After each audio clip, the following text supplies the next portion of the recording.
নমস্কাৰ বন্ধু বান্ধৱীসকল, এয়া ভীমকলৰ বাকলি অলপ শুকুৱাই থোৱা আছিলে, তাকে অলপ জালি এখন দি পুৰি লৈছোঁ। অকণমান কিবা এটা বনাওঁ বুলি ভাবিছোঁ।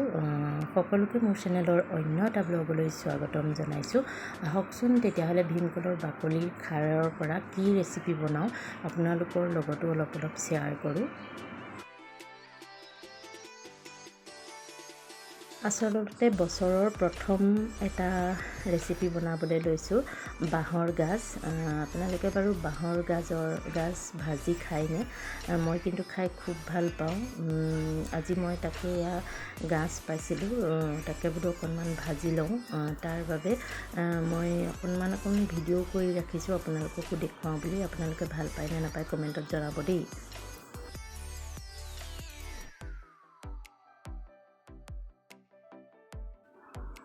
এয়া মই প্ৰথমতে গাজৰ একেবাৰে কোমল অংশখিনি এনেকৈ ডাঙৰকৈ কাটি লৈছোঁ।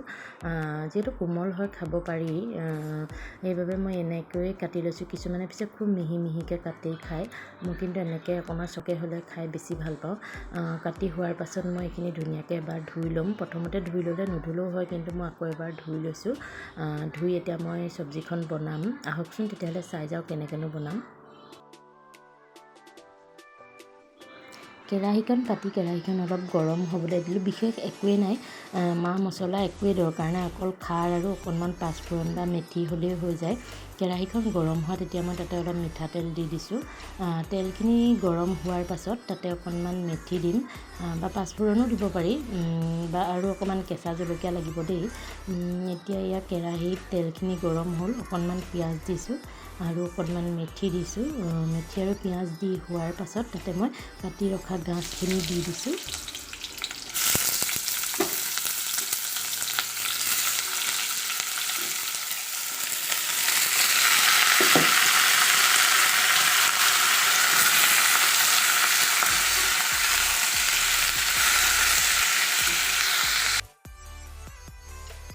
হালধি ব্যৱহাৰ নকৰোঁ, যিহেতু ইয়াত খাৰ দিম, সেইবাবে হালধি ব্যৱহাৰ নকৰোঁ। এতিয়া ইয়াতে অলপ নিমখ দিম, আন্দাজমতে নিমখ দি জুইটো অলপ কম কৰি ঢাকন মাৰি অলপ গাজখিনি সিজি ল'বলৈ দিম।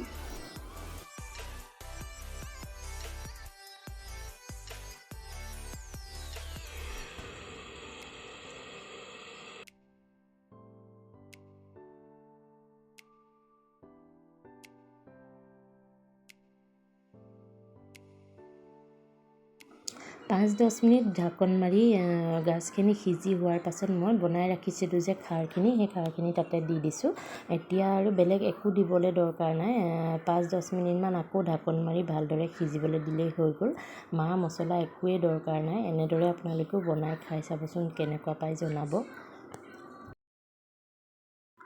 মই এনেদৰে গাজৰ ভাজি বনাই খাই ইমানেই ভাল পাওঁ, সুদা অকলে ভাজিকণেৰে মই ভাত খাই দিব পাৰোঁ।